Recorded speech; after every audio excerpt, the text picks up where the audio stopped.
নাহমাদুহু ওয়া নুসাল্লি আলা রাসূলিল কারীম আম্মা বা'দ আউযু বিল্লাহি মিনাশ শাইতানির রাজিম বিসমিল্লাহির রহমানির রহিম। প্রিয় সুধী, আসসালামু আলাইকুম ওয়া রাহমাতুল্লাহি ওয়া বারাকাতুহু।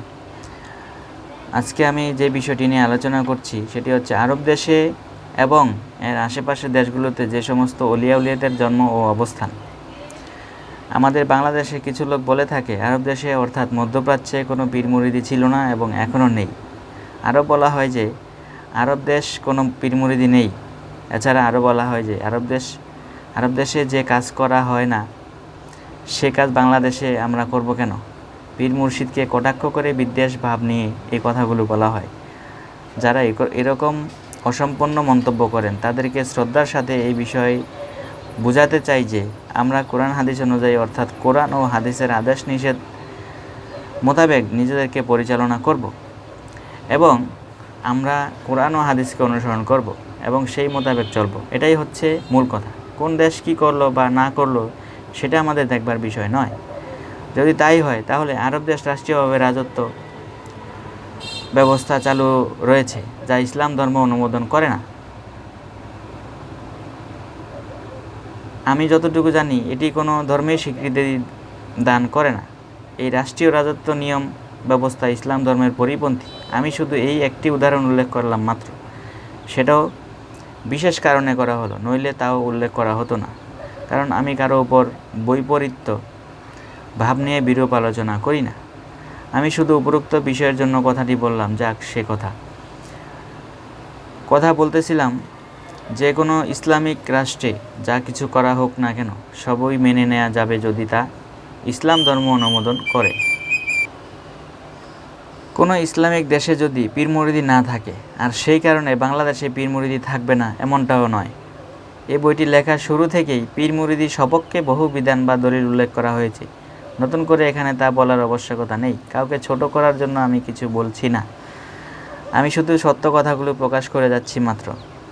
আরেকটি কথা বলা হয়েছে যে আরব দেশে ও পার্শ্ববর্তী এলাকায় কোনো পীর মুরিদি ছিল না। এই কথাটি ঠিক নয়, কারণ আরব দেশ ও পার্শ্ববর্তী এলাকায় বহু উলিয়া পীর মুর্শিদ জন্মগ্রহণ করেছেন এবং অবস্থান করেছেন। বাস্তব প্রমাণ স্বরূপ এদের মধ্যে থেকে কিছু পীর মুর্শিদ আউলিয়াদের নাম এখন উল্লেখ করব। তারা হলেন গাউসুল আজম পিরানি পীর দস্তগীর হজরত আব্দুল কাদের জিলানী রহমতুল্লাহ আলাই। ইরাক রাষ্ট্রে জিলানে তিনি জন্মগ্রহণ করেন। ওই রাষ্ট্রেই তিনি অবস্থান করেছেন। ইরাকের বাগদাদে তার সুপ্রসিদ্ধ এবং সুদর্শনীয় মাজার বিদ্যমান রয়েছে। বিশ্বজুড়ে তার নাম রয়েছে। পৃথিবীতে কারো এটি অস্বীকার করার সুযোগ নেই। হজরত ওয়াইস কুরুনি রহমতুল্লাহ আলাই, তিনি ইয়েমেনের করুন প্রদেশে জন্মগ্রহণ করেন। তিনি আল্লাহর একজন বিখ্যাত ওলি ছিলেন। সিফফিনের যুদ্ধে তিনি শহীদ হয়েছিলেন। রসুল পাক সাল্লাল্লাহু আলাইহি সাল্লাম নিজের ব্যবহৃত জুব্বা মোবারক তাকে দান করেছিলেন, অথচ চর্মচোখে কোনো দিন একে অপরের সাথে দেখা দেখি হয়নি। কত বড় ভাগ্যবান হলে রাসূল সাল্লাল্লাহু আলাইহি সাল্লামের জুব্বা মোবারক তিনি পেতে পারেন, এটি অবাক হওয়ার বিষয়। এতে জ্ঞানীদের জন্য বিস্ময়ভীত হয়ে পড়া এবং আবেগপূর্ণ মানুষের জন্য চিন্তার উদ্বেগ হওয়া অস্বাভাবিক নয়। এখন যা বলবো সেটা আরও বিস্ময়কর। হজরত ওয়াইস কুরুনি রহমতুল্লাহ আলাইকে ওই জুব্বা দেওয়ার জন্য হজরত আলী রাদিয়াল্লাহু তাআলা আনহু ও হজরত উমর রাদিয়াল্লাহু তাআলা আনহু গিয়েছিলেন। তারা যে দেখলেন হজরত ওয়াইস কুরুনি রহমতুল্লাহ আলাইয়ের মুখে একটি দাঁতও নেই। হজরত উমর রাদিয়াল্লাহু তাআলা আনহু জিজ্ঞেস করেন, আপনার মুখে দাঁত নেই কেন? তখন হজরত ওয়াইস কুরুনি রহমতুল্লাহ আলাই বললেন, উহুদের যুদ্ধে রাসূল পাক সাল্লাল্লাহু আলাইহি সাল্লামের একটি দান মোবারক শহীদ হয়ে গিয়েছিল। সেই কারণে আমি তার ভক্ত হয়ে আমার মুখে দাঁত থাকতে পারে না। রাসূল সাল্লাল্লাহু আলাইহি সাল্লামের কোন দাঁতটি ভেঙেছে আর আমি কোন দাঁতটি ভাঙব, আমার এই সংশয় বা দ্বিধা ছিল বলে আমার মুখের সমস্ত দাঁতগুলো তুলে ফেলেছি। হজরত উমর রাদিয়াল্লাহু তাআলা আনহু ও হজরত আলী রাদিয়াল্লাহু তাআলা আনহু তারা দুইজনে হজরত ওয়াইস কুরুনি রাদিয়াল্লাহু তাআলা আনহুর দাঁত ভাঙার বিবরণ শুনে শিউরে উঠলেন এবং স্তম্ভিত হয়ে পড়লেন। উল্লেখ্য, কোনো কারণে আমাদের কারো একটি দাঁত তুলে ফেললে সঙ্গে সঙ্গে অ্যান্টিবায়োটিক ওষুধ ব্যবহার করতে হয়, নইলে জীবন ক্ষতি হওয়ার সম্ভাবনা থাকে। আর সবগুলো দাঁত নিজের হাতে পাথর দিয়ে গুতিয়ে ভেঙে ফেলা, এটা কেমন আশ্চর্যের কথা। এটা কেমন প্রেম, এটা কেমন ভক্তি, মাসুকের প্রতি কত বড় প্রেম হলে একজন আশেক প্রেমিক এই কাজ করতে পারেন। আমি বই পড়া জ্ঞান অর্জন করে এই প্রেমের ব্যাখ্যা দিতে পারবো না।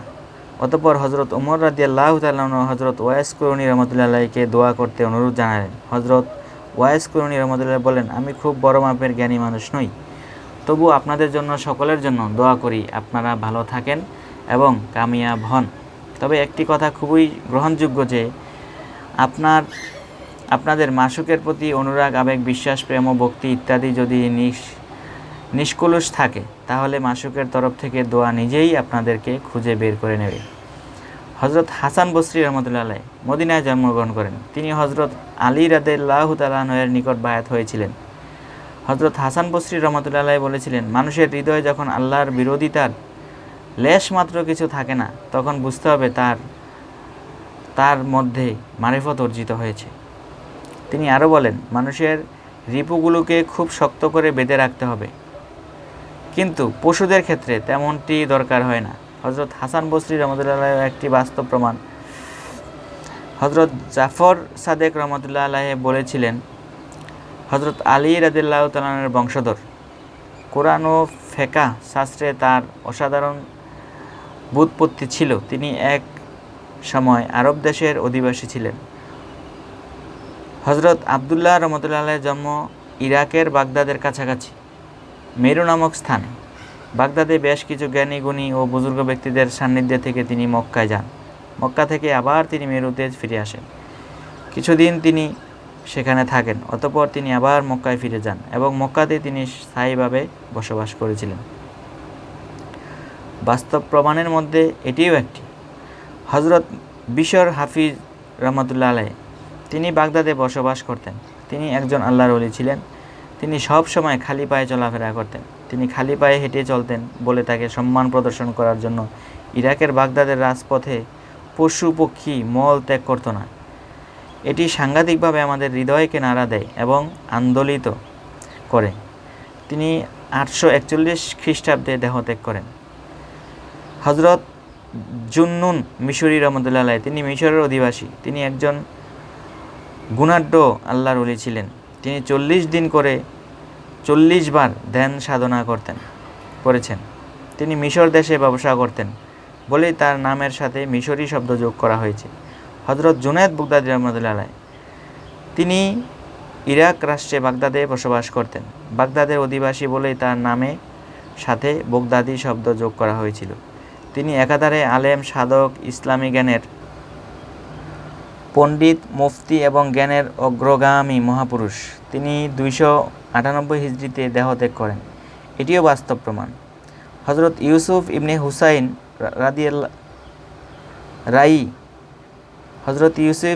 হুসাইন রাই রহমতুল্লাহ আলাইহ তিনি তার জন্মভূমি ছেড়ে আরব মরুভূমির এক জনবসতিপূর্ণ এলাকায় বসবাস শুরু করেন। তিনি একজন আল্লাহর ওলি ও সুফি সাধক ছিলেন। হজরত আবদুল্লাহ ইবনে খুবাইক রহমতুল্লাহ আলাইহ তিনি একজন তাপস, জ্ঞানী, বুজুর্গ ও আল্লাহর ওলি ছিলেন।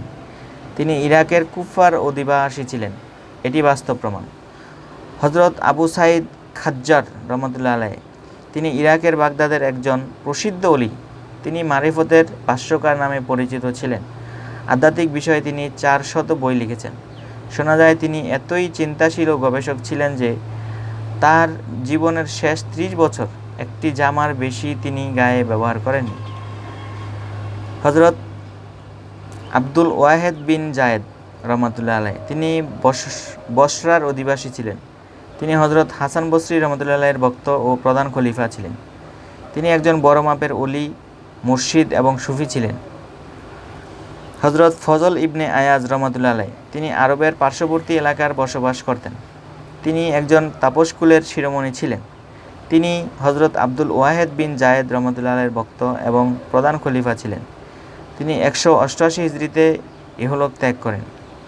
হজরত ইব্রাহিম আদহাম বলখি রহমতুল্লাহ আলাইহ তিনি বলক রাজ্যের বাদশাহ ছিলেন। তিনি হজরত ফাজাইল বিন আয়াজ রহমতুল্লাহ আলাইহের মুরিদ ও প্রধান খলিফা ছিলেন এবং কামালিয়াতের শ্রেষ্ঠ দরজা লাভ করেন। হজরত রাবিয়া বসরি রহমতুল্লাহ আলাইহ তিনি বসরার অধিবাসী ছিলেন এবং তিনি ছিলেন নিষ্পৃহ তপস্বিনী এবং সংসার বিরাগিনী ও বিবাহ বন্ধনে আবদ্ধ হননি। রাবিয়া বসরি চিরকুমারী ছিলেন। তিনি ছিলেন পিতা মাতার চতুর্থ কন্যা, আর সেই জন্যে তার নাম রাখা হয়েছিল রাবিয়া। আরবি ভাষায় রাবিয়া অর্থ চতুর্থ। হজরত রাবিয়া বসরি রহমতুল্লাহ আলাইহি 160 খিজরি সনে দেহত্যাগ করে আল্লাহর সান্নিধ্যে বিলীন হয়ে যান। হজরত শায়েখ মারুফ আল বারকি হজরত শায়েখ মারুফ আল কারখি রহমতুল্লাহ আলাইহি তিনি খোরাসানে নামক গ্রামের অন্তর্গত কারক অধিবাসী। হজরত সৈয়দ রেজা রহমতুল্লাহ আলাইহির হাতে তিনি মুরিদ হয়েছিলেন। তিনি ছিলেন সুফি জগতের উজ্জ্বল নক্ষত্র। হজরত মারুফ আল কারখি 200 হিজরিতে ইহজগৎ ত্যাগ করেন। হজরত ইয়াহিয়া মায়াজ রহমতুল্লাহ আলাইহি তিনি বলখের বাসিন্দা ছিলেন। তিনি একজন আল্লাহর অন্যতম অলিয়া উলিয়া ও সুফি দরবেশ ছিলেন। তিনি 867 খ্রিস্টাব্দে দেহত্যাগ করেন। ইরাকে আরও একজন অলির নাম আমরা শুনতে পাই। তিনি হলেন হজরত আবুল হাসান নুরি বাগদাদি রহমতুল্লাহ আলাইহি। তিনি ইরাক রাষ্ট্রের বাগদাদে বসবাস করতেন। তিনি ছিলেন অসাধারণ তত্ত্বদর্শী এবং তাপসকুলের শিরোমণি। তিনি হৃদয়ের বাদশাহ অর্থাৎ আমিরুল কুলুবে নামে পরিচিতি লাভ করেছিলেন। এজন্য তাকে কামারুশ সুফিয়া বা সুফিগণের চাঁদও বলা হয়। তিনি অন্ধকারে বসে যখন কথা বলতেন তখন তার মুখনিসৃত প্রতিটি শব্দের সাথে আলো বিস্তৃত হতো। সে কারণে তাকে নুরি উপাধি দেওয়া হয়েছিল। জঙ্গলের মধ্যে ঝোপঝাড়পূর্ণ স্থানে তার একটি ক্ষুদ্র ধ্যান সাধনালয় ছিল। সেখানে কোনো আলোর ব্যবস্থা ছিল না, কিন্তু তিনি অন্ধকারের রাতে ওই ধ্যান সাধনালয়ে প্রবেশ করার সাথে সাথেই আলোকময় হয়ে যেত। তিনি কত বড় স্বনামধন্য বিখ্যাত ওলি, তাকে নিয়ে আমরা কি অন্তত একবার একটু চিন্তা করে দেখব না? হজরত ইবনে আতা রাদিয়াল্লাহু তাআলা আনহু হজরত ইবনে আতা রহমতুল্লাহ আলাইহি তিনি হজরত জুনায়েদ বাগদাদী রহমতুল্লাহ আলাইহির নিকট বায়াত হয়েছিলেন। বাগদাদের পাশেই তার বাসস্থান ছিল। তিনি একজন উচ্চমানের সাধক ছিলেন।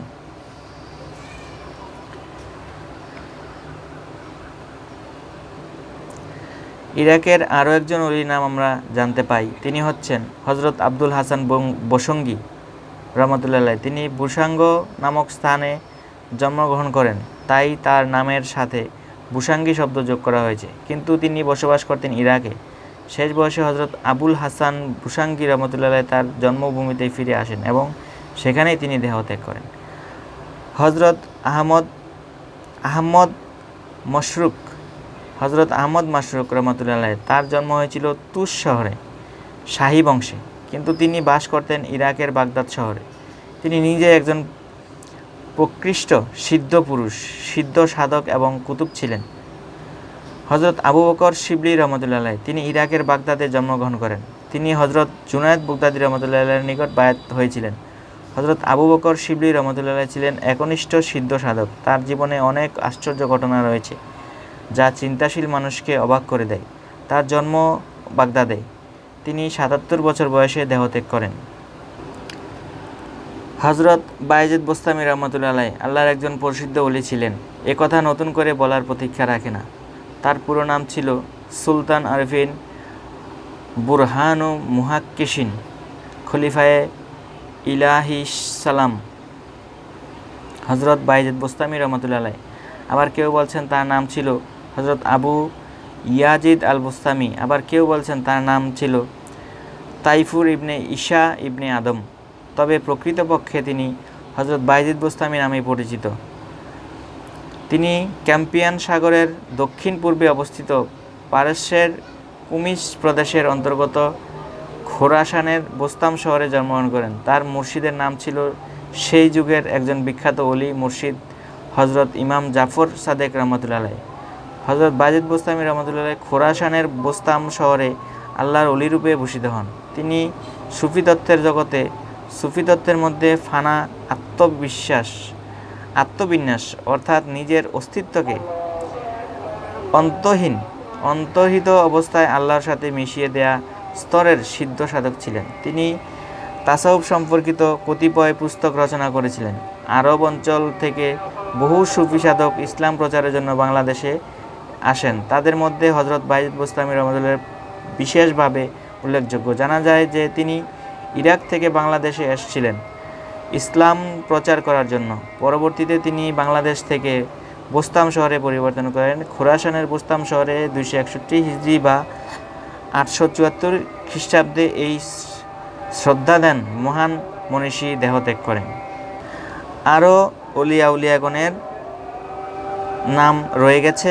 আমি পরবর্তী পর্বে বাকি উলিয়াগণের মধ্যপ্রাচ্যে আরও যে কত বিভিন্ন দেশে উলিয়াগণ আছে আমি বলার চেষ্টা করব। ধন্যবাদ।